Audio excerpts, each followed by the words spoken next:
Ngayon guys, share ko naman sa inyo pagre-repair ng ECU o computer box ng sasakyan. Yung kotse natin is nasira yung ECU. Ayan, putok-putok yung capacitor. Pwede mo rin gawing DIY to sa kotse mo Pagka masira, minsan kitang-kita mo na dito sa ECU na yung capacitor dumobo o pumuputok. Pero itong video na to guys, hindi lang ECU yung problem.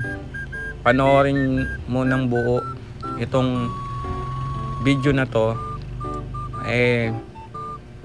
medyo may matututunan din. Share ko lang karanasan ko.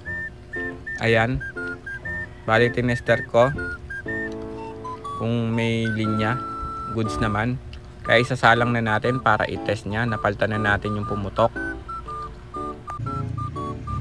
Pag ba masira ang CPU, ano bang dahilan? Anong mangyayari sa kotse? Ang mangyayari po sa kotse hirapan na magbunot yung pala ay hindi na i-start.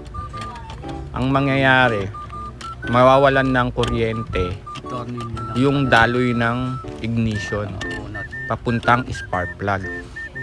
Ngayon, yung ignition coil ko nito, goods naman to. Bali, ECU lang talaga yung problema.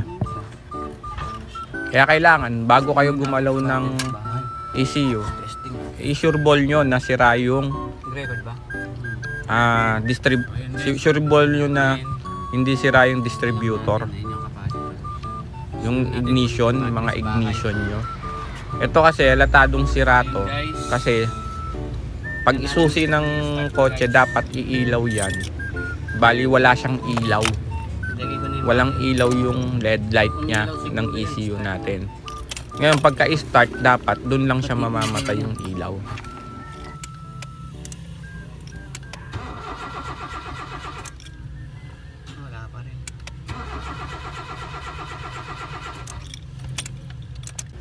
Dapat talaga yung box iilaw kagad, dapat yan pag susi. Pag nag-start na, doon dapat mamamatay yan. So ayan guys, binaklas natin siya ulit. Yung kabilang capacitor naman ang papalitan natin, dahil hindi halatang may putok siya sa taas pero sa baba meron. So papalitan na natin siya ng capacitor. Yan. Kaya kailangan guys, kung ano yung value ng capacitor, yun din. Pero pwede rin na kung wala talaga, hindi yung yung UF kailangan yun, yung volts di baling tumaas. Pwede naman. Taas lang ng konti.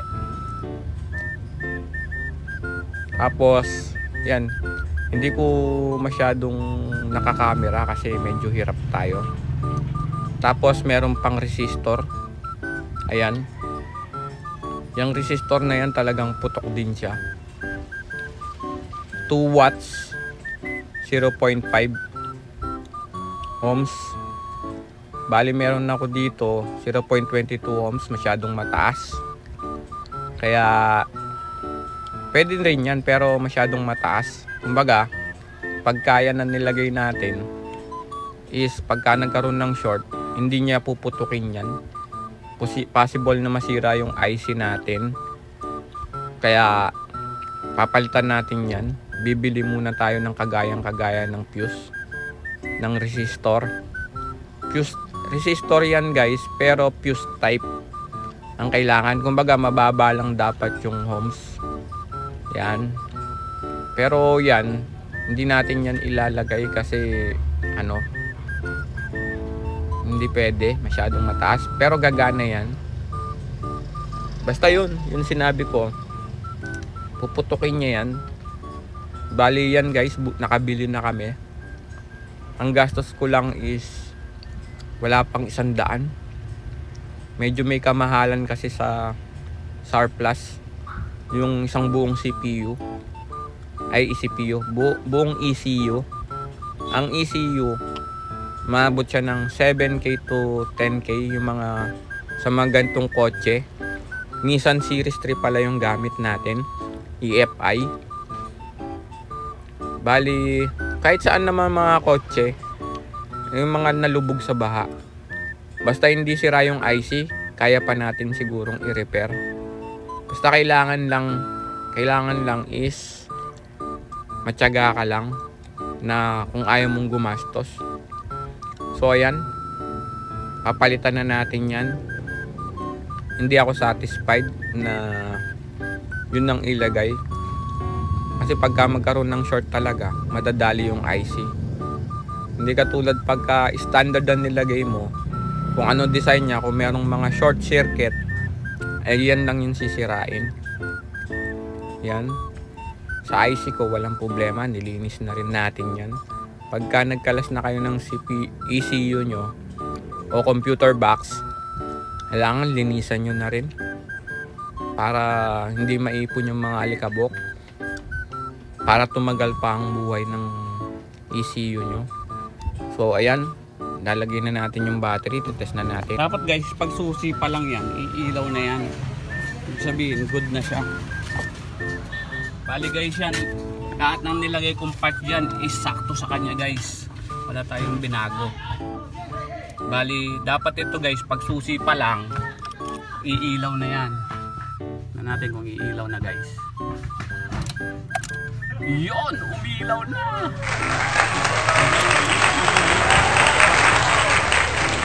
Na-start ko na, lobat yung battery guys eh. Painitin muna natin. Maluwag pala yung mga terminal ng battery kaya hirap mag-start eh. Pagka naka-start pala, mamamatay yung ilaw.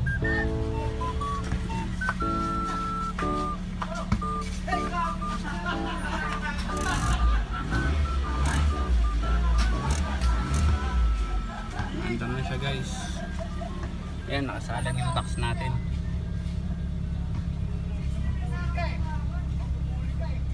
Guys, yun guys, binuo ko na siya. Gusto niya nakabuo eh. Ayan guys, under na ako guys. So guys, may aircon pa yan. Ayan guys, so smooth na smooth. Ito guys, matagal ko na ginamit tong auto na to. Hanggang ngayon gamit ko pa rin. So far, so good pa rin yung ECU natin o computer box. Kaya sinishare ko lang sa inyo, sana makatulong. Sana papollow din ako and share and like. Sana makatulong sa mga nagdi-DIY na katulad ko na medyo kuripot. Nanginayang bumili ng mahal. Kaya lahat naman ng bagay may paraan. Basta kailangan lang pagtiyagaan. At saka kailangan masusi lang. Masusing pagre-research, ganyan. Tsaka kailangan may knowledge din ng konti. Yung ECU ko, ayan, binuo ko na. Tapos, yun lang. Papalo lang ako. Tsaka yung mga transistor, so, siyempre, yung tatlong pinalitan ko, yun yung unang-unang nasisira. Matagal na. Yun yung unang-unang ko lang guys. Bali, taon na inabot sa akin to. So far, so good pa rin ng computer box. Ang halaga ng computer box ng ganitong model katulad sa akin sa mga katayan, SAR Plus, nasa 10K lang. Pero kung yung ibang model yung sasakyan nyo, abutin pa kayo ng 35 to 100,000 kahit SAR Plus. Pero itong sa akin, tested ko na sa long drive. Mula nung magawa ko, hindi naman na ako pinahiya ng computer box sa paggawa ko. So far, so good siya. So sana guys, papollow nyo ako and share. Baka sakaling makatulong. Papollow po and share at maraming salamat.